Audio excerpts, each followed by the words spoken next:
तो ये जो दुनिया भर की जांच एजेंसीज हैं, ये डॉक्टर फाउची के खिलाफ कोई कार्रवाई क्यों नहीं कर रही? कौन कौन मिला हुआ है?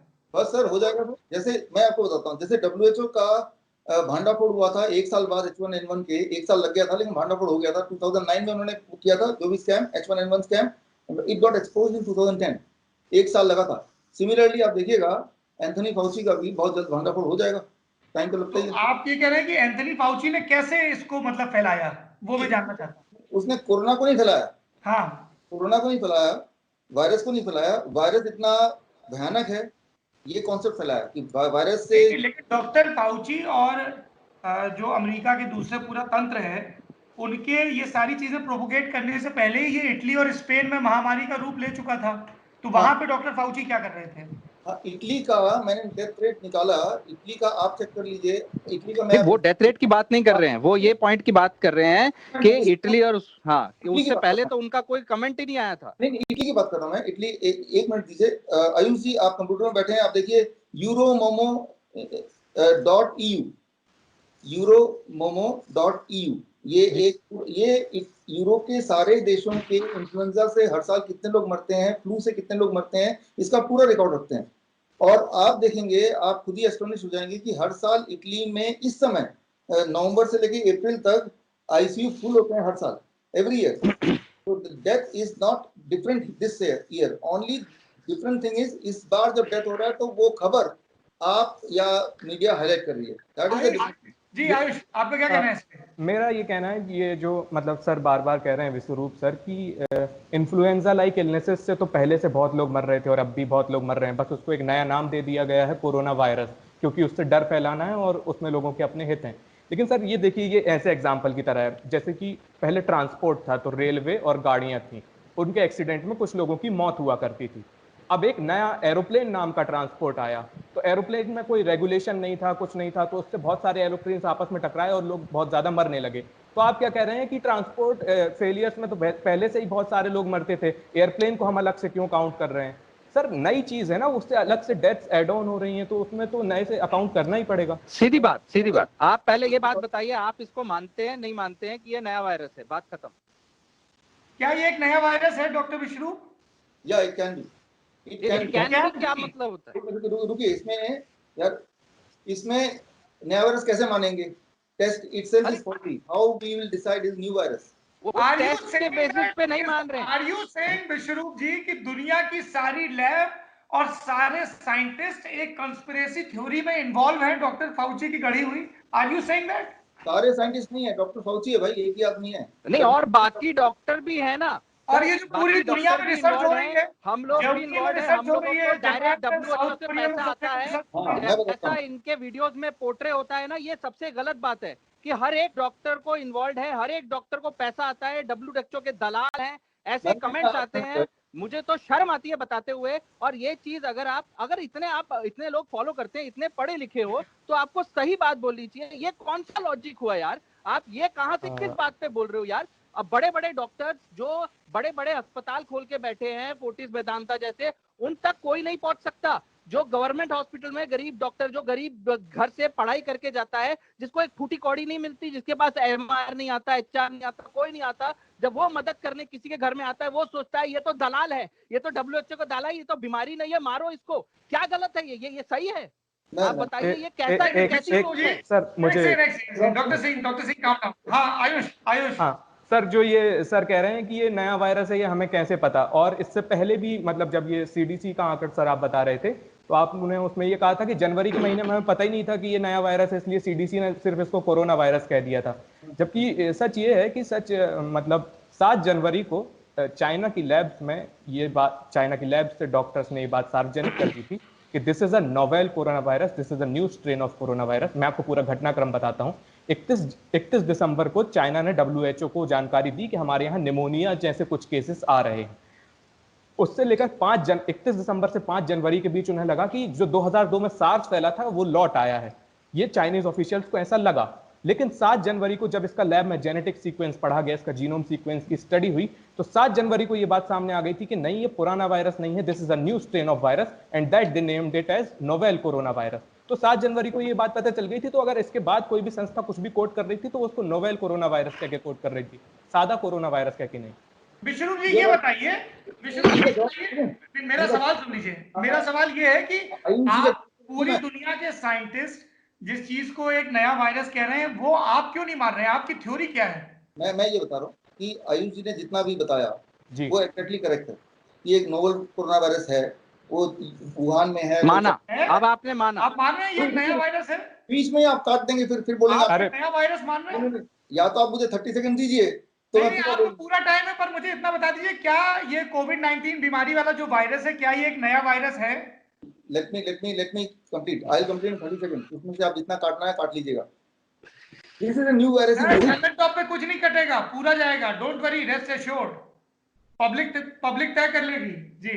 ठीक है, देखिए आयुष जी ने जितना बताया वो नोवल कोरोना वायरस है, that is novel corona virus, what he has just said, ठीक है ना, उसमें कोई कॉन्फ्लिक्ट नहीं। मैं ये बोल रहा हूँ कि यहाँ पे भारत के कॉन्टेक्स्ट में जब ये डिसाइड हो रहे हैं कि ये नोवल कोरोना वायरस का पेशेंट है based on a test which itself is not reliable, तब वो नोवल कोरोना वायरस है कि नहीं, that is a question mark. That may not be a novel corona virus, that may be something else. अब आप फिर से वापस टेस्ट की ऑथेंटिसिटी पे आ गए। अभी आप कह रहे थे कि फलाने अभी पहली बात ये नोवेल कोरोना वायरस है या नहीं, ये नोवेल कोरोना वायरस है या नहीं, ये टेस्ट पे डिसाइड नहीं हुआ, पीसीआर टेस्ट से डिसाइड नहीं हुआ है, ये उस वायरस का जेनेटिक एनालिसिस हुआ है। जेनेटिक एनालिसिस अलग टेस्ट है, और जेनेटिक एनालिसिस में एक एक आरएनए के अंदर जो जीन है सीक्वेंस देखा जाता है, उस सीक्वेंस के बेसिस पे, उसके कैप्सूल के बेसिस पे अलग, वो उस पीसीआर की बात ही अलग है। ये सीधी सीधी बात समझ में आती है कि उस चीज का नॉलेज नहीं है आपको जनाब। बहुत, मैं देखिए सौरभ जी, मैं मानता हूं कि भाई साहब देखो, बहुत सारे लोग ये कहते हैं कि आपने बहुत सारे लोगों की मदद करी है, जिसपे मैं गर्व करता हूं कि आप एक बहुत अच्छे इंसान हैं, मदद करते हैं लोगों की, लोगों को अच्छे डाइट पे, आज के डेट में जो गंद खा रहे हैं लोग, उससे अच्छी डाइट पे लाते हैं, इसलिए लोग आप पे भरोसा करते हैं। लोग अच्छे डाइट पे आने से, आप पे भरोसा करने से ठीक हो रहे हैं, कई बीमारी से बच रहे हैं, इसलिए लोग आपकी बात पे आंख बंद करके भरोसा करते हैं। लेकिन क्या आपको नहीं लगता कि बिना किसी तथ्य के, बिना किसी प्रॉपर रिसर्च के, बिना किसी प्रूफ के इस तरह से एक के बाद एक फेसबुक पे, यूट्यूब पे इस तरह के भाषणबाजी करने से ना सिर्फ जो ऑलरेडी इसके लिए लड़ रहे हैं डॉक्टर्स, गवर्नमेंट, पेशेंट्स, सबको नुकसान होगा। हम इस बीमारी को जो लॉकडाउन खत्म करने की कोशिश कर रहे हैं वो नहीं कर पाएंगे। क्या लगता है आपको सौरभ जी, आप बताओ। अच्छा, एक आखिरी चीज, ये चूंकि 1 घंटे से ज्यादा, लगभग 1 घंटा हो गया है, विश्वरूप जी, जैसे आपकी जो थ्योरी है बड़ी दिलचस्प है कि डॉक्टर फाउची की कंस्पिरेसी है, डब्ल्यूएचओ की तरह इसका स्कैम आएगा वगैरह वगैरह। हमारे देश के प्रधानमंत्री हैं नरेंद्र मोदी जी, उनकी एक ऐप है mygov.in, है ना, उनका ट्विटर हैंडल भी है, तो आप उन सबको टैग करके ये चीज क्यों नहीं बता रहे हैं? इसमें तो भारत फिर से विश्वगुरु बन जाएगा आपकी थ्योरी के हिसाब से, क्योंकि बारी दुनिया अंधेरे में रहेगी, हम उनको बता देंगे कि ये कॉन्स्पिरेसी है। अगर आपकी सब बातें इतनी ज्यादा तथ्य सम्मत, आंकड़ा सम्मत है, दुरुस्त है, तो पूरी दुनिया का इस पर ध्यान क्यों नहीं जा रहा है? डॉक्टर विश्वरूप, क्या लगता है आपको? सौरभ जी मुझे 1 मिनट देंगे आप, तभी मैं बात शुरू करूंगा, right? I need to answer your question. Number 1, पहले आपके सवाल पे जवाब दे देता हूं।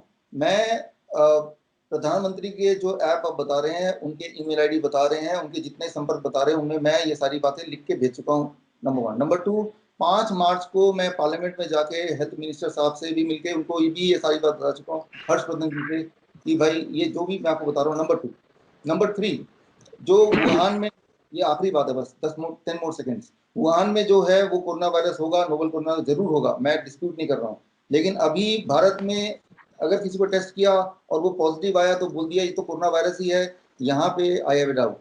मैं इतना ही बोल रहा हूँ। आपकी जब हेल्थ मिनिस्टर डॉक्टर हर्षवर्धन से बात हुई तो उन्होंने क्या कहा? उन्होंने क्या कहा, कोट एंड कोट, मैंने उनको बोला सर मैं वैसे ही बता रहा हूँ जैसे उनको बताया था, ठीक है ना, नहीं, आपने, मैं ये नहीं पूछ रहा हूँ आपने क्या बताया, आप तो डॉक्टर फाउची की कंस्पिरेसी थ्योरी से लेके हर चीज, डॉक्टर हर्षवर्धन ने क्या कहा आपसे?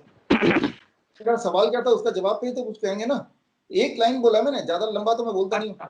मैंने उनको बोला सर ये एक सिंपल फ्लू वायरस है, ये तो 2-4 दिन में लोग वैसे भी ठीक हो जाएंगे, इसके लिए इतना बड़ा ये जो प्रिकॉशन, या तब ये लॉकडाउन नहीं था, लेकिन तब बहुत सारे स्कूल बंद हो गए थे, तब जस्ट बंद ही हुए थे उस दिन, तो इसकी सर क्या जरूरत है, रादर आप मुझे कुछ पेशेंट दीजिए, मैं इसको ठीक करके दिखाता हूँ सर। उनका जवाब था वो मैं आपको देता हूँ कि हमें पता है सिंपल है, 3-4 दिन में लोग ठीक हो सकते हैं फल और वेजिटेबल खा के भी, लेकिन हम WHO का प्रोटोकॉल फॉलो करेंगे क्योंकि ये इंटरनेशनल मामला है, इसीलिए हम इसमें कोई एक्सपेरिमेंट नहीं करेंगे। तो ये उनका जवाब था। जैसे और आपने कुछ लाए हैं तो आप दे दीजिए, मैं इसको कंसिडर कर सकता हूँ। मैं लेके गया था रिटर्न में, मैंने उनको नमस्कार बोला और उन्होंने मुझे मौका दिया। ये इतनी सी बात हुई और इतने बड़े मिनिस्टर का 5 मिनट मिला, काफी। मेरे मेरे डॉक्टर बिश्रू आपसे आखिरी 2 सवाल हैं कि आपके जब इतने दिलचस्प दावे हैं तो YouTube ने आपके वीडियोस को क्यों रिमूव किया? हाँ देखिए, आप तो डालिए कम से कम, यूट्यूब ने रिमूव कर ही दिया है और ये तो यूट्यूब ही बता सकता है उसने क्यों किया, मैं तो नहीं बता सकता। अब मैंने सौरभ जी पिछले 6 साल हो गए यूट्यूब चैनल में मेरा, HIV है और हाई कोलेस्ट्रॉल है, डायबिटीज है, आप देखिएगा। और सर मेरा सीधा सवाल है, कोरोना संबंधी आपके वीडियोस को YouTube ने क्यों रिमूव किया? ये यूट्यूब ही बता सकता है, ये यूट्यूब से पूछिए, आपके ज्यादा लिंक होंगे, लेकिन मुझे नहीं पता क्यों डिलीट मैं किया। बताता हूँ। YouTube कोई भी वीडियो तब रिमूव करता है जब वो कम्युनिटी गाइडलाइंस के खिलाफ होते हैं या उसमें कोई ऐसी अनर्गल बात कही जा रही होती है जो साइंटिफिक टेम्परामेंट या सत्य के खिलाफ हो, तब YouTube रिमूव करता है। और उसी के तहत आपके वीडियो रिमूव किए गए हैं, क्योंकि YouTube में जो अलग अलग विषयों के विशेषज्ञ बैठे हैं, उन्होंने जब स्ट्राइक आई आपकी वीडियोस पे तो उसको इवेल्युएट किया और इसको कम्युनिटी के लिए ठीक नहीं माना, इसलिए उनको रिमूव किया। कोई हेट स्पीच आती है, कोई झूठा प्रोपेगेंडा आता है तो YouTube उसको रिमूव करता है रिपोर्ट किए जाने पर, इसलिए आपके वीडियो रिमूव हुए। ये YouTube का है। हो सकता है सर, आप ऐसा बोल रहे तो मैं तो कुछ बोल नहीं सकता। This is your comment, this is YouTube. Saurabh ji इसमें एक और बात, possible explanation why did YouTube remove your videos related to coronavirus? All the videos related to coronavirus, आपकी सारी हाइपोथेसिस वाली वीडियो क्यों रिमूव की है? आप देखेंगे कि सिर्फ YouTube में कोरोना वायरस के अलावा भी वीडियो डिलीट किए हैं, किसी पेशेंट का टेस्टिमोनी भी डिलीट किया है। जब हम बोलते हैं 3 स्टेप डाइट से लोग फ्लू से ठीक हो जाएंगे, वो भी डिलीट किए हैं। तो वो डिलीट किए हैं तो वो उनका अपना, आपने बोला ही ठीक से कि कम्युनिटी गाइडलाइंस को ब्रेक कर रहे होंगे, ठीक है ना, उनके गाइडलाइन के मुताबिक नहीं होंगे, कोई भी उनके फैक्टर हो सकते हैं, but I do not know, but I still stand with the facts जो कि मैंने बोला। मैं तो सौरभ जी एक सबसे इंपॉर्टेंट बात, विष्णु जी आपको दोबारा बोलना पड़ेगा, बीच में नेटवर्क चला गया था। मेरा सवाल है कि YouTube ने आपके वीडियोस को रिमूव किए, मैंने आपको कम्युनिटी गाइडलाइंस उनकी बताई जिसकी वजह से आपकी उस वीडियोस पे स्ट्राइक आई और वो वीडियो रिमूव हुए। आपका क्या पॉसिबल एक्सप्लेनेशन है? हाँ सौरभ जी, क्यों डिलीट किया उन्होंने ये वो बता सकते हैं, लेकिन अगर मैंने कम्युनिटी गाइडलाइन ब्रेक किया इसका मतलब ये है कि उसमें जो मैं बता रहा हूँ, जो मैं तथ्य बता रहा हूँ वो सब झूठे हैं, तभी वो डिलीट करेगा, राइट? ऐसा that should be the ideal thing. तो मैं आपको इस कहने के चैलेंज करता हूँ आपको भी और पूरे इंडिया के सबको, आपको अकेले नहीं डॉक्टर साहब, आपको अकेले नहीं, पूरे इंडिया के सारे चैलेंज करिए। आप, मैंने जितने भी वीडियो बनाए 22 वीडियो टोटल, 22 अभी 24 हो गए होंगे, सारे वीडियो को मैंने कोलेट करके किताब निकाली है, corona the scandal of the millennium.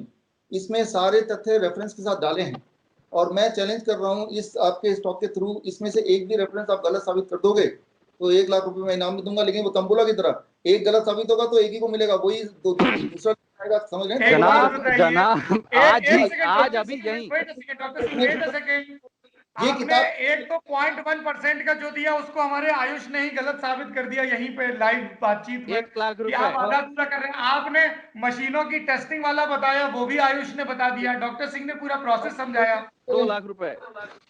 2 lakh. लेकिन और मेरे सवाल का जवाब देखिए, यूट्यूब से वीडियो क्यों हटाए, उसके रिप्लाई में आप अपनी किताब ले आए। डॉक्टर सिंह आपका क्या कहना है? मेरा ये कहना है आज इस वार्तालाप में आज और इसको देखने वाले किसी भी समझदार इंसान को ये समझ जाएगा कि हम इनके खिलाफ नहीं है। पहले मैं हाथ जोड़ के सारे लोगों से बोल दूं, जितने लोग इनके साथ है, हम इनके साथ है। इनकी डाइट बहुत अच्छी है, इनकी डाइट आपको स्वस्थ रख सकती है। बता देता हूँ, प्लीज द्विवेदी जी इस बात को पहले दिखा दीजिएगा कि ये भाई साहब बहुत बड़ी प्रॉब्लम है। लोगों को लगता है हम इनके खिलाफ नहीं है, हम इन जो बोल रहे हैं उसके खिलाफ, जो ये बोल रहे हैं जो गलत है, जो आज इनकी एक एक बात, चाहे वो बात 1% मोर्टेलिटी वाली हो, चाहे वो बात PCR टेस्ट वाली हो, चाहे वो बात कोरोना वायरस फ्लू वायरस वाली हो, उसकी डेथ रेट वाली हो, ये एक पूरी कंस्पिरेसी वाली हो, एक भी बात ना ये साबित कर पाए। हमने सारे जितने लोग ये खड़े हैं उन्होंने गलत साबित की है। ये देखने वाले इंटरप्रिटेट कर सकते हैं जनाब। सिर्फ आप ये कह रहे हैं कि नहीं मैं गलत नहीं हूं, ये वही बात हो गई कि मैं आउट हो गया, लेकिन मैं आउट नहीं हूं, मैं तो खेलूंगा। ऐसा नहीं होता।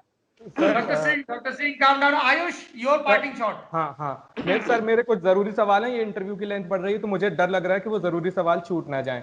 सर आपने पूछिए आयुष, प्लीज सर पूछिए। डॉक्टर विश्वरूप, जब आपसे टीवी इंटरव्यूज के दौरान पूछा गया कि अगर ये कुछ इतने बड़े मतलब डेडली चीज नहीं है तो इससे इतने ज्यादा लोगों की मौत क्यों हो रही है, तो इस पर आपका जवाब ये था कि लोगों को क्वारंटीन में रखा जाता है और उनके ऊपर वहां पे दवाइयों का एक्सपेरिमेंट कहा जाता है, जिसे आप ह्यूमन गिनी पिग कह रहे हैं, और उन दवाइयों के एक्सपेरिमेंट के दौरान जब लोग मर जाते हैं तो उसे कह दिया जाता है कोरोना वायरस से मर गया। तो इस तरीके से तो ये मतलब आप कैसे कह रहे हैं, मैं ये जानना चाहता हूँ। सबूत क्या है आपके पास इस कंस्पिरेसी थ्योरी का, विश्वरूप जी? मैं इसको बताता हूँ, सबूत यह है, मैं एक एग्जांपल ले रहा हूँ। एग्जांपल में 10 है, उसमें से एक पसंद नहीं आएगा तो मैं अगला एग्जांपल दूंगा। फॉर एग्जांपल मलेरिया की दवाई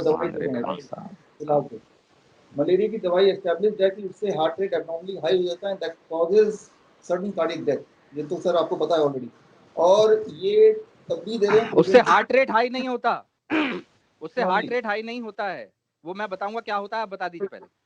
हाँ, तो that causes certain cardiac death, ये ऑलरेडी लिस्टेड है for last 35 years several journal, right, including American college of cardiology, जिन्होंने लास्ट वीक भी ये अनाउंस किया था कि ये दवाई देने से डेथ होगा। नंबर 1। नंबर 2, अभी रिसेंटली पिछले हफ्ते journal of American medical association में भी आया, तो the 1/3 of the corona patient they had a myocardial injury, right, तो मायोकार्डियल इंजरी से वो मर रहे हैं। एंड नंबर 3, फाइनल थिंग, कल का यूएसए टुडे, यूएसए का बड़ा अखबार यूएसए टुडे देखिए, और उसमें ब्राजील ने ये मलेरिया की दवा पे ट्रायल किया, और ट्रायल को 6 दिन में बंद करना पड़ा क्योंकि ये साबित हो गया कि वो कोरोना के विक्टिम जो हैं वो तो मलेरिया की दवा से मर रहे हैं। कल का अखबार देखिए, यूएसए टुडे, ब्राजील ने ट्रायल किया, 6 दिन में उन्हें प्री मैच्योरली बंद करना पड़ा, and as a result of that US में कई सारी जगह पे हॉस्पिटल्स में अब एंटी मलेरियन दवाई देना बंद हो गया, राइट। तो ये एक दवाई की बात कर रहा हूँ अभी मैं चाहे तो ये बात करूंगा अगर सौरभ जी चाहे।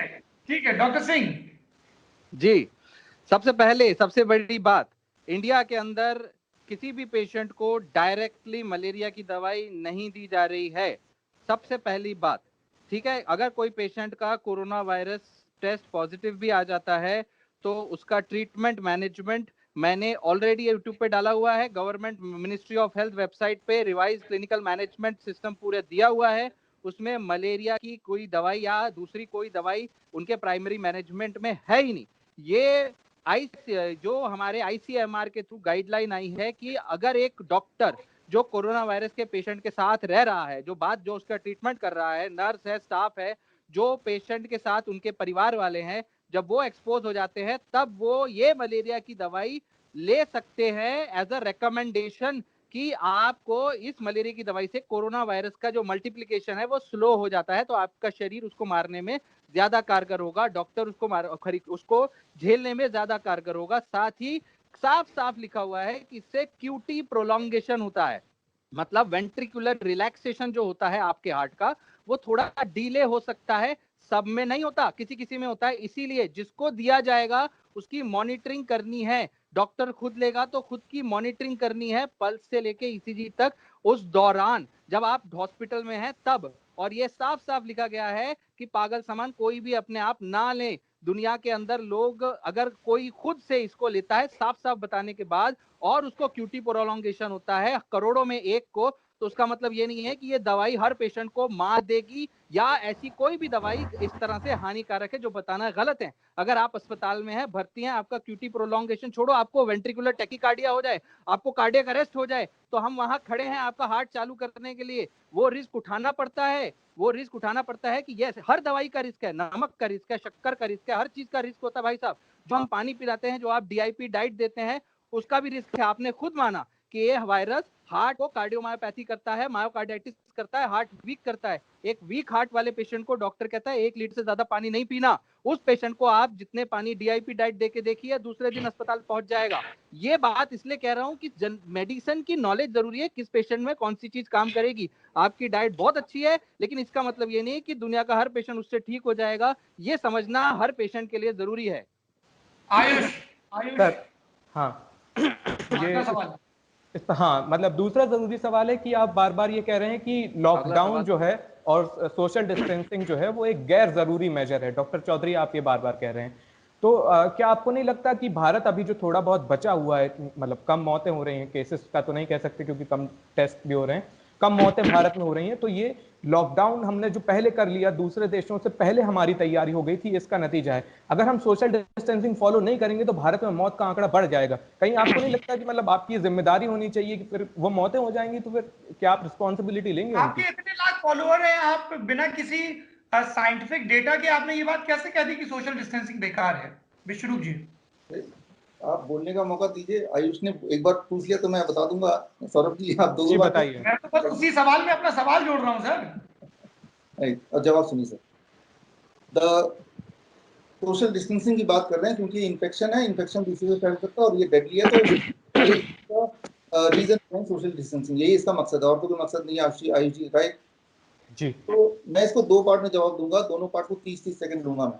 पहला पार्ट कि इसका जो मोर्टेलिटी रेट है जो भी आप तय कर रहे हैं 3% 2%, ये तो आप भी बोल रहे हैं राइट, और इस पर इसका फैलने की शक्ति उसमें तो कोई डिबेट है नहीं, वो तो 2.2% मान ही रहे हैं।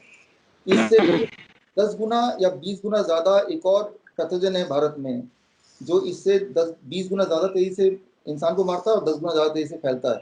दैट इज कॉल्ड ट्यूबरकुलोसिस, जिसमें हर साल 5 लाख लोग मरते ही हैं, हर मिनट एक आदमी मरता है। जब से आप अब तक 60 लोग मर चुके हैं ऑलरेडी राइट। लेकिन हमने ट्यूबरकुलोसिस के लिए कभी लॉकडाउन नहीं किया, ना ही अब कर रहे हैं, जबकि अभी भी 15 लाख ट्यूबरकुलोसिस के पेशेंट घूम रहे हैं और एक ट्यूबरकुलोसिस का पेशेंट 10 पेशेंट बना सकता है, 10 तक पहुंचा सकता है। तो जब ट्यूबरकुलोसिस के लिए लॉकडाउन नहीं है और चल रही है, ट्यूबरकुलोसिस से हर साल मरते हैं 5 lakh for last many years right. तो दैट इज वन थिंग। ये तो हुआ एक पार्ट, 30 सेकंड खत्म। दूसरा पार्ट, ये जो वायरस है जो मैंने आपको बताया it is a flu virus, मैं बता रहा हूँ आपको मान नहीं रहा है। इसका 0.1% ट्रांसमिशन रेट है, डेथ रेट है, और इसका ट्रांसमिशन रेट 2.2% है, तो जो कि बाकी फ्लू में भी है। तो बाकी फ्लू में मान लो मुझे 0.1% का ट्रांसमिशन रेट कहां से दे रहे हैं आप भाई? ट्रांसमिशन नहीं, डेथ रेट 0.1% की ट्रांसमिशन रेट का डेटा कहां से दे रहे हैं आप? ट्रांसमिशन रेट नहीं, डेथ रेट बोल रहा हूँ। हाँ वही डेथ रेट का तो भी डेटा कहाँ है? डेथ रेट तो ऑलरेडी 0.1% बता कहां आपने दिया? हमने आपके सामने इंग्लिश जर्नल निकाल के दिखा दिया। अरे मैंने आपने स्टैनफोर्ड के प्रोफेसर की बात की, हमने वो आपके सामने दिखा दिया। दो चलिए, आपने टीबी का उदाहरण दिया। डॉक्टर सिंह, आप क्या कहेंगे ये टीबी के उदाहरण पे? जी जनाब, ये टीबी का जो बैक्टीरिया है ये आज से नहीं है, ये बहुत सालों से हमारे देश में है। और इसमें सबसे बड़ा प्रॉब्लम जो है वो है कि जनता सामने नहीं आती है। लोगों को 3-3 हफ्ते 4-4 हफ्ते खांसी बनी रहती है और वो टेस्ट नहीं कराती है। इसमें लॉकडाउन का कोई मतलब नहीं है, इसीलिए क्योंकि ये ऑलरेडी सालों से है और ये नहीं बोला जा सकता कि कहां पर है कहां नहीं है। अगर आज एक टीबी का नया बैक्टीरिया आता कोई, तो जरूर उसके लिए लॉकडाउन होता। अगर आज ये कोई क्योंकि हर साल H1N1 के लिए लॉकडाउन नहीं होता है और अगले साल कोरोना वायरस के लिए लॉकडाउन नहीं होगा, क्योंकि ये वायरस कल अगले साल भी आएगा, नोवेल कोरोना वायरस। ये टीबी का बैक्टीरिया इंडिया के अंदर ही फैला हुआ है, बाकी दूसरे कंट्रीज में इतना नहीं है। बाकी दूसरे कंट्रीज हमारे पेशेंट्स को वहां लेते भी नहीं है बिना टीबी की जांच के, बिना क्लियर करे। आपको वीजा भी नहीं मिलता है, क्योंकि इंडिया के अंदर यही प्रॉब्लम है कि लोग अपने टेस्ट नहीं कराते। क्यों नहीं कराते? क्योंकि इतनी जानकारी नहीं है लोगों के पास कि आपकी बीमारी टीबी हो सकती है। सबने बोल लिया, अमिताभ बच्चन ने बोल लिया, इन्होंने कह लिया, रेडियो में बोल लिया, सबने कह लिया, फिर भी लोग नहीं जाते। इसका मतलब ये नहीं हुआ कि क्योंकि टीबी जैसी बीमारी जो है वो आज तक उसके लिए लॉकडाउन नहीं हुआ, तो ये बीमारी कोरोना वायरस जो सालों से है, ऐसा जो आप समझते हैं कि ये पुरानी ही वायरस है, इसलिए नहीं होना चाहिए। जो आपकी बात समझ में आती है जब आप ये माने कि ये पुराना वायरस है, जबकि आप खुद मान चुके हैं कि एक नया वायरस है, एक नया वायरस जिससे दुनिया भर में दिक्कतें हो रही है। तो इसमें लॉकडाउन बंद करना ना सिर्फ हमारे लिए, आपके लिए, सबके लिए नुकसानदायी है, ये बात साबित होती है। दुनिया में डॉक्टर सिंह, मेरे ख्याल से टीबी का इलाज भी है। बिल्कुल है, टीबी का और कोविड-19 का इलाज नहीं है, तो ये सोशल डिस्टेंसिंग की मजबूरी इसलिए भी है कि अभी हम एक ऐसे दुश्मन से लड़ रहे हैं जिसको मारने के लिए हमारे पास इफेक्टिव हथियार नहीं है। इसलिए टीबी के केस में लॉकडाउन नहीं किया सर, क्योंकि टीबी का केस डिटेक्ट होगा तो फौरन उसकी इलाज हो सकता है, उसको दवाई दी जा सकती है। और 2 हफ्ते कोविड-19 में की कोई दवाई नहीं बनी है सर। जी यहाँ मैं 2 और हफ्ते एक बार सौरभ जी आपको क्यों, doctor Singh let me speak now. Doctor Singh and Saurabh ji, आपको क्यों लगता है हर चीज का इलाज एलोपैथी में होगा? ये क्यों लगता है? मैं आपसे पूछता हूँ, एक सवाल मुझे पूछने दीजिए। जब एक पेशेंट क्वारंटाइन होता है, एलोपैथी में इलाज नहीं, आप खुद ही बोल रहे हैं, तो उसको आयुर्वेद में क्यों नहीं भेज रहे हैं, होम्योपैथ में क्यों नहीं भेज रहे हैं, यूनानी में क्यों नहीं भेज रहे हैं? वो ऐसे आयुष यूनिवर्सिटी का रिकमेंडेशन देखा है आपने? नहीं, आयुष का यूनिवर्सिटी मैंने देखा वो प्रिवेंशन के लिए है। लेकिन मैं आपसे पूछता हूँ, तो आयुष ये जो विष्णु जी आप कह रहे हैं वो चीज आयुष यूनिवर्सिटी क्यों नहीं कह रही कि हम यूनानी से इलाज करेंगे या होम्योपैथी से इलाज करेंगे? आप कह रहे हो कि वहां जितने डॉक्टर्स का पैनल बैठा है, यूनानी का, आयुर्वेदिक का, होम्योपैथी का, वो सब मूर्ख हैं, वो नहीं रिकमेंड कर रहे हैं, आप यहाँ बैठ के रिकमेंड कर रहे हैं। बाइस हो रहे हैं, आप मुझे मौका नहीं दे रहे। If you give me chance, I can win. इसमें मैं ये पूरी डिस्कशन ही आपकी थ्योरीज के इर्द गिर्द है सर, इससे ज्यादा मौका क्या होगा? तो मैं एक सवाल आपसे पूछना चाहता हूँ, मुझे आज कोरोना हो गया, क्या मेरे पास ये राइट है कि मैं आयुर्वेद से इलाज कराऊं या होम्योपैथ से कराऊं या यूनानी से कराऊं? Do I have the right today? क्या बिल्कुल है। हाँ बिल्कुल है। नहीं है? 3 दिन का राइट है आपके पास, 3 दिन का, 3 दिन का राइट है आपके पास। और जब तक आप सीरियस नहीं होते तब तक राइट है आपके पास। जब आप वेंटिलेटर पे जाने वाली हालत हो जाएगी तब आप कोई भी दूसरा चीज कर नहीं सकते। अगर आप ये बताइए कोई पेशेंट अगर सांस नहीं ले रहा है तो आप क्या करोगे डॉक्टर साहब? यूनानी दवाई दोगे? आप बता दीजिए, कोई पेशेंट सांस नहीं ले रहा है, वो वेंटिलेटर पे डालने वाली हालत है, तब आप क्या करोगे? पूरे भारत में एक भी इंसान बताओ जो कोरोना का पेशेंट है उसका इलाज आयुर्वेद से किया हो, एक भी बताओ, या होम्योपैथ से किया पूरे भारत में? अरे घर घर में हो रहा है भाई साहब, 80% लोग जो ठीक हो रहे हैं। एक सेकंड डॉक्टर सिंह, एक सेकंड, क्योंकि विश्वरूप जी अभी तक दुनिया के किसी भी आयुर्वेदाचार्य ने आके ये नहीं कहा है कि कोविड-19 बीमारी का इलाज आयुर्वेद में है। दुनिया के पूरे देश के एक भी आयुर्वेदाचार्य ने नहीं कहा कि कोविड-19 का इलाज है। आप यहाँ बैठे कह रहे हो आयुर्वेद से इलाज करवाओ। आपके all India institute of Ayurveda यहीं पे है, दिल्ली में, आपके बगल में ही है। उनके पूरे डायरेक्टर ने मिलकर आज से 1.5 महीने पहले सबमिट किया इलाज। 1.5 महीने हो गए इस चीज को, और फिर उसको अप्रूव क्यों नहीं किया गया? ये आप पूछे ना, मैं यही तो बोल रहा हूँ। खेलते आप अभी क्योंकि वो साइंटिफिकली प्रूवन नहीं है सर। रुकिए इस बात पे मैं इनका साथ दूंगा। इस बात पे विश्वरूप जी का मैं साथ, सुनिए आपका साथ दे रहा हूँ, आपका साथ दूंगा मैं इस बात पे। देखिए इस बात पे मैं खुद आपका साथ दूंगा कि बिल्कुल आयुर्वेद को ट्राई करना चाहिए, बिल्कुल आयुर्वेद पे रिसर्च होना चाहिए। मैं खुद स्ट्रांगली बिलीव करता हूं कि आयुर्वेद में बहुत पोटेंशियल है। ये मेडिसिन जो हमारे मॉडर्न मेडिसिन निकल के आई है, आयुर्वेद के ही अर्कों से आई है। जब हम बात करते हैं नीम के पत्तों में ताकत है, तो उसमें ये देखा जाता है कि भाई इसमें कौन सा केमिकल है जिसमें ताकत है, उससे निकाल के गोली बनती है। तो आयुर्वेद में ताकत है। Nobody is denying that. यहाँ पर बैठ के कोई भी ये नहीं कह रहा है कि आयुर्वेद आपके शरीर को दुरुस्त करने का एक अच्छा जरिया है। ये पूरी बहस इस बात पे हो रही है लेकिन कोविड-19 की बीमारी से कैसे डील किया जाए। लेकिन ये कहना कि आयुर्वेद ही इलाज है और दूसरे जगह पे अगर जाओगे तो डॉक्टर दवाई देके मार देंगे, वो गलत है। ये गलत। आयुष जी आपका कोई सवाल बचा है? नहीं, मतलब आयुर्वेद वाली एक जो बहस चल रही थी तो उसमें मैं जोड़ना चाह रहा था सर के। मैंने एक पिछले वीडियो में देखा था विश्वरूप सर के कि वो कह रहे थे कि ईरान में जब बहुत ज्यादा मौतें हो रही थी तो आयुर्वेद से 200 लोगों का इलाज किया गया जो शुरुआती वहां के केस थे, और उस इलाज के बाद 200 में से 190 लोग ठीक हो गए। तो सर ये जानकारी का मैं मतलब आधार जानना चाहूंगा। ये आप देखिए वहां का गवर्नमेंट का रिपोर्ट है, I can give you. Tehran Ayurveda, ये है Pars Today, parstoday.com। Pars Today की रिपोर्ट है ये, 4 अप्रैल सरकारी न्यूज है सर। 4 अप्रैल को आयुष जी, parstoday.com। ये तेहरान का, तेहरान के हॉस्पिटल का न्यूज है। कहाँ का? तेहरान या ईरान? ईरान की शायद, ठीक है। तो मेरा ये कि मतलब उसमें ये लिखा है कि 200 लोगों का इलाज किया गया आयुर्वेद से और वो उसमें से 190 ठीक हो गए, उसमें ये लिखा हुआ है ना? हाँ, 190 तो एक हफ्ते के अंदर चले गए और बाकी रिकवर कर रहे हैं। उसके बाद मैंने फॉलोअप नहीं किया, बट आप चाहेंगे तो मैं फॉलोअप कर दूंगा। ठीक है, मैं इसको चेक करूंगा। आप बोल रहे हैं, आप एक बार फिर से यूआरएल बताएंगे मुझे? Pars PARS Today, Pars Today एक ही वर्ड है सर, parstoday.com/hi/news/Iran। जिसमें आयुर्वेद वर्ड ना लिख के आप लिखिए जीरा को क्या कहते हैं इंग्लिश में, 4-5 इंग्रेडिएंट बना के उन्होंने प्रोटोकॉल बना दे, दे टुक 3-4 इंग्रेडिएंट, फिर एक प्रोटोकॉल बना के फिर उनको ट्रीट किया था। और उन्होंने कर्ड वर्ड लिख दीजिए क्योंकि कर्ड दिया नहीं था उन्होंने। मैं रिकॉल कर रहा हूँ कि न्यूज में क्या क्या कीवर्ड थे।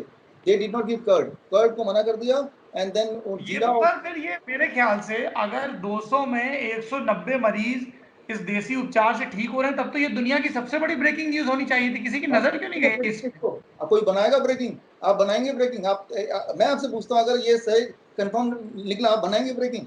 आप तो नहीं बनाएंगे। बिल्कुल बनाएंगे, नहीं, पहली बात बनाएंगे, नहीं हाँ, बनाएंगे। इस पे अलग से आप पड़ताल करिएगा। विश्वरूप जी, ये चैलेंज की भाषा ठीक नहीं। हमसे लोगों ने कहा विश्वरूप जी को बुलाइए, हमने आपको बुलाया ना। ये आप नहीं बनाएंगे, आप ये करके दिखाइए, आप कुतुब मीनार से कूद के दिखाइए, आप नहीं कूदेंगे। ऐसे नहीं होता है सर। ऐसे हमें ट्विटर पे दिन भर लोग चैलेंज करते हैं, हिम्मत है तो ये न्यूज दिखाओ, हिम्मत है तो वो न्यूज दिखाओ। तो ऐसे ट्रोल, तो आप इतने बड़े यूट्यूबर हैं, आप क्या ट्रोल्स की भाषा में बात कर रहे हैं? आप नहीं, मैं आपसे कह रहा हूं अगर ये सत्य हुआ तो मैं दिखाऊंगा। आप संपादक बोल रहे हैं सत्य हुआ दिखाऊंगा, आप कह रहे हैं आप नहीं दिखाएंगे। ऐसे थोड़ी ना होता है। सौरभ जी, क्योंकि मैं भी आपका व्यूअर हूं ना, तो मेरे अंदर से व्यूअर जाके अभी नहीं, इस पे हम सवाल, आखिरी सवाल का जवाब दीजिए। कई लोगों ने ऐसा लिखा कि डॉक्टर विश्वरूप की जो डिग्री है, उस डिग्री को लेके उन्हें संदेह है, जो आपकी पीएचडी है। यूट्यूब आयुष, क्या सवाल पूछा गया यूट्यूब पे, बताइए वो क्या है? जामिया ये कहा गया था जो आपकी यूनिवर्सिटी अलायंस इंटरनेशनल यूनिवर्सिटी, उस पर जब जाकर कोर्सेज की लिस्ट देखी गई तो उसमें पीएचडी इन डायबिटीज जैसा कुछ नहीं था। ये लोगों का सवाल है। मैं जवाब देता हूँ उसका। जी। ये सर्टिफिकेट मैंने अपने यूट्यूब, मेरे वेबसाइट पे भी है, आप देखेंगे तो that is honorary PhD. That is honorary PhD. Honorary PhD है, ऑनररी पीएचडी इन डायबिटीज। अच्छा। सर ऑनररी पीएचडी में कभी आप डॉक्टर नहीं लगा सकते अपने नाम के आगे, ये रूल है भारत सरकार का। कभी भी आपको अगर ऑनररी डिग्री मिली है तो आप डॉक्टर नहीं लगा सकते सर। आप देखिए तो सही, आप देखिए। और ये ऑनररी पीएचडी, सौरभ जी, ये ऑनररी पीएचडी अलायंस यूनिवर्सिटी को अगर आप मेल करेंगे तो 10 दिन में आपको भी मिल जाएगी, एक पर्टिकुलर अमाउंट देने के लिए। Honorary PhD in diabetes, honorary PhD in cure for AIDS, honorary PhD on फलाना ढमकाना, इसकी आपको वो मिल जाएगी, उनके रेट लिस्ट। 10 दिन में आपको पीएचडी बिना किसी पढ़ाई के, बिना किसी चीज के आपको मिल जाएगी, अगर आप पैसे देंगे। एक सेकंड विश्वरूप जी, आपको ये ऑनररी पीएचडी क्यों मिली है? आपकी कोई किताब है डायबिटीज पे जो पब्लिश हुई है? ये सर किताब है, रिसर्च पेपर है। मैंने तो 12 किताबें लिखी हैं। रिसर्च पेपर कौन से इंटरनेशनल जर्नल में डायबिटीज के पब्लिश हुए हैं? जर्नल ऑफ मेटाबॉलिक सिंड्रोम, आप देखिए। हाँ डॉक्टर सिंह। हाँ जी जनाब, अगर आप सर्च करेंगे जर्नल ऑफ मेटाबॉलिक सिंड्रोम, और ऐसी कई सारी जर्नल जो है ये फेक जर्नल्स मानी जाती है, जिसमें कोई भी कुछ भी जाके छाप सकता है। अगर आप रिसर्च करेंगे तो आपको साफ साफ पता चल जाएगा कि ये जर्नल का कितना रिलायबिलिटी है और उसका क्या हिसाब किताब है। बहुत आसानी से आप जाके रिसर्च कर सकते हैं। इसको प्रीडेटरी जर्नल कहते हैं, प्रीडेटरी जर्नल्स। जिससे कि आप, कई सारे लोग हैं जो अपनी बात सिर्फ साबित करने के लिए कि हमने जर्नल पब्लिश किया, आप देखो, ये यहाँ डाल देते हैं। इसका मतलब ये नहीं है कि ये कोई एक्चुअल ऑनररी जर्नल, ये जर्नल प्रीडेटरी या फेक जर्नल्स होती हैं। इसको आप चाहो तो पड़ताल करके साबित कर सकते हैं। ये बहस बहुत लंबी खिंच गई है। डॉक्टर विश्वरूप रॉय और डॉक्टर परमजीत सिंह, आप लोग कोविड-19 इस बात पे आप क्या बोलेंगे? एक आखिरी जरूरी सवाल है। इस बात पे इनका मत तो जान लीजिए कि ये प्रीडेटरी जर्नल है या नहीं। नहीं सर, मैं बताता हूँ, ये नहीं है। मैंने तो देखा छापने के लिए क्या पापड़ बेलने पड़े, तो इसलिए मुझे पता है कि नहीं है सर। आप एक छाप के प्रीडेटरी जर्नल बात कही जा रही है कि जोम्बिया की जिस यूनिवर्सिटी की आप बात कर रहे हैं, वहां पे फीस देकर कोई भी डिग्री ले सकता है। कितने दिन नहीं आप लेके देखिए। If it is so then you get it once. देखिए, बोलना आसान है सर। हमें तो जाम्बिया की उस यूनिवर्सिटी की डिग्री चाहिए नहीं, क्योंकि हमारे पास जेएनयू की डिग्री है, तो अगर नहीं चाहिए। देखिए, साबित कौन करेगा? बोलना। Saurabh ji, Indo Vietnam medical board, ये कहां से आया? इंडो वियतनाम मेडिकल बोर्ड, ये क्या, ये सवाल है आपका या सवाल है? हाँ देखिए, सवाल है। ये किसने बनाया? ये किसने बनाया? कौन से जगह से एफिलिएटेड है? ये कोई मेडिकल बोर्ड है या नहीं? कोरोना के ऊपर है। देखिए, अब सवाल तो पूछते हैं, जवाब देते नहीं है। Anyway, I hope that you. अरे नहीं, ऐसा बिल्कुल नहीं भाई, आप जवाब दीजिए जी। हाँ, इंडिया बुक ऑफ रिकॉर्ड्स हमारा ब्रांड, आप पीछे देख भी रहे हैं। This is registered with government of India. RNI number है हमारा 2006 का। आरएनआई तो आप समझते ही हैं। इंडिया बुक ऑफ रिकॉर्ड्स, और वियतनाम में है Vietnam book of records. Vietnam book of record is under the control of government of Vietnam, right. वो वियतनाम में ज्यादातर जो मीडिया है दैट इज गवर्नमेंट कंट्रोल्ड है। इंडिया में जैसे आपका प्राइवेट मीडिया है, राइट। तो India book of record in association of Vietnam book of record under the ministry of science and technology, government of Vietnam, right, under the license from government of Vietnam, we started what we call as Indo-Vietnam Medical Board. It is started by me and my partner, Vietnam Book of Records के Lee Trang-Trung Yang ने How? हमें start How? Do you have any medical degree to start a medical board? To start a medical board, आपने research institute of complementary health sciences का भी एक company, fake company बनाई है। क्या उसको बनाने में, क्या उसमें कोई कार्य होता है? क्या इंडो वियतनाम मेडिकल बोर्ड में जैसे आप हो, आप यानी मैं या कोई भी, सौरभ जी, कोई भी अपना नाम का मेडिकल बोर्ड बना के अपने कोर्स शुरू कर दे, अपने हिसाब से कर दे, क्या उसकी कोई रेगुलेशन नहीं है दुनिया में? डॉक्टर सिंह, अभी तो खैर लॉकडाउन है, लॉकडाउन जब हो जाएगा, हमारी सेरेमनी होती है हर 3 महीने में वियतनाम में, और पूरे वियतनाम के अच्छे से डिग्निटरी आते हैं इंडो वियतनाम मेडिकल बोर्ड की सेरेमनी में। अगले में सौरभ जी आपको भी मैं इनवाइट करूंगा। और आप मुझे ये बताइए कि आपका ये जो इंडो वियतनाम मेडिकल बोर्ड है, क्या इसे इस देश का स्वास्थ्य मंत्रालय मान्यता देता है? नहीं सर, मैंने तो बोला भी नहीं ना, मैंने तो बोला भी नहीं। तो आप इस देश में सारे लोगों को क्यों फिर ऐसी बातें बता रहे हैं, इस बोर्ड के बेसिस पे सर्टिफिकेट दे रहे हैं इस देश में, जब मान्यता नहीं है? बताइए। भारत में मान्यता नहीं तो भारत में आप किस हिसाब से सर्टिफिकेट दे रहे हैं सर? देखिए, मैं एक एग्जांपल दे रहा हूं सौरभ जी। जैसे British medical journal and Fortis and British medical journal दोनों मिलके डायबिटीज का सर्टिफिकेशन कोर्स कराते हैं, उसकी भी मान्यता नहीं है। देख लीजिए, उसकी भी मान्यता नहीं है, लेकिन कराते हैं, कोई भी करा सकता है। तो मान्यता होना नहीं होना एक अलग। फोर्टिस एक एस्टैब्लिश्ड हॉस्पिटल चेन है सर। आप तो वहां अपने घर कहां से नहीं, हॉस्पिटल चेन होना काफी है कि वो मान्यता मिल गई? मैं पूछना चाहूंगा, आप अगर आप हॉस्पिटल चेन जितनी क्वालिफिकेशन रखते हैं तो वो क्वालिफिकेशन बताएं। अगर आप इतने ज्यादा पढ़े लिखे हैं तो वो क्वालिफिकेशन सामने रखें। एक पीएचडी, ऑनररी पीएचडी के अलावा आपने किस बेसिस पे? ये बात गायब नहीं कीजिए। मेरा सवाल है फोर्टिस, क्योंकि वो चेन है तो वो अपना कोई भी कर सकता है। मेरा सवाल है फोर्टिस और ब्रिटिश मेडिकल जर्नल जो डायबिटीज एजुकेटर का कोर्स चलाया है, क्या वो भारत सरकार से अप्रूव्ड है? इसका आंसर क्या है? नहीं अप्रूव्ड है। या तो बोलो है या नहीं है, बताओ क्या है। मैं बोलता हूँ वो नहीं है, तो फिर क्योंकि वो चेन है तो चला सकता है, हम चेन नहीं तो हम चला नहीं सकते। सौरभ जी कैसी बातें कर रहे हैं? आपने पहले आप बिल्कुल चलाइए, आप रात दिन चलाइए, आपके दावे बहुत दिलचस्प हैं और ये पूरी बातचीत मेरे लिए बहुत रोचक रही है। आयुष जी, आप मेरा एक आखिरी जरूरी सवाल है सर, आप इसका जो कोरोना वायरस का इलाज बताते हैं तमाम इंटरव्यूज में, वो आप कहते हैं कि 3 दिन में आप इसको ठीक कर सकते हैं और इसके लिए किसी क्वारंटीन, सोशल डिस्टेंसिंग और इन सब चीजों की जरूरत नहीं, तो सर वो कैसे आप ठीक करेंगे? ये मतलब मुझे जरा सा। मैं ये बोलता हूँ हमेशा कि इन्फ्लुएंजा लाइक इलनेस, H1N1 हो, डेंगू हो, चिकनगुनिया हो, कोई फ्लू वायरस हो, पिछले 5 साल मैंने ये देखा है कि जब भी एक 3 स्टेप प्रोटोकॉल हमारा वो करता है तो by 3rd day patient they get relieve. Corona virus में क्योंकि वो वायरस के पेशेंट मुझे मिले नहीं है, वो घेर लिए जाते हैं, क्वारंटाइन हो जाते हैं, वो बंद हो जाते हैं, राइट। तो मैं ये बोलता हूँ जैसे ही कोई फ्लू का पहला सिम्टम आए तो मैंने तो देखा है कि किसी भी तरह के वायरस। तो आप गारंटी से कैसे बोल सकते हैं जैसा आप बोल रहे हैं? मैं डॉक्टर विश्वरूप ये जानना चाहता हूँ, जैसे आपने कहा कि आप बीमारी ठीक कर सकते हैं, पर आपके पास तो बीमारी को ठीक करने के लिए कोई प्रशिक्षण है नहीं। आपको डायबिटीज पे एक ऑलरेडी डिग्री मिली हुई है पीएचडी की। You are not trained to treat any patient sir. कैसी बातें कर रहे हैं सर? देखिए, दादी माँ भी नुस्खे बताती है, इसका मतलब ये नहीं है कि दादी माँ गलत है। आप सही हो, आपके नुस्खे सही है, मैं अभी फिर बोल रहा हूँ, बिल्कुल सही है। आयुर्वेद के नुस्खे दादी माँ भी बताती है, इसका मतलब ये नहीं है कि सारे आईसीयू के वेंटिलेटर के पेशेंट को दादी माँ के नुस्खे दिए जाएं। आप बताइए, आपको एक वेंटिलेटर का पेशेंट हम देंगे तो आप उसको कैसे बचाएंगे? यार आपकी दिक्कत क्या है कि आप बोलते हैं सुनते हैं नहीं। आप कल का अखबार पढ़िए, वेंटिलेटर में जो जाते हैं 80% लोग वापस ही नहीं आते। क्यों भेजे वेंटिलेटर में? आपको क्या लगता है वेंटिलेटर वापस ही आता है? आप कल का अखबार पढ़िए। चलो वेंटिलेटर छोड़ो, पेशेंट सांस नहीं ले पा रहा तब क्या करोगे आप?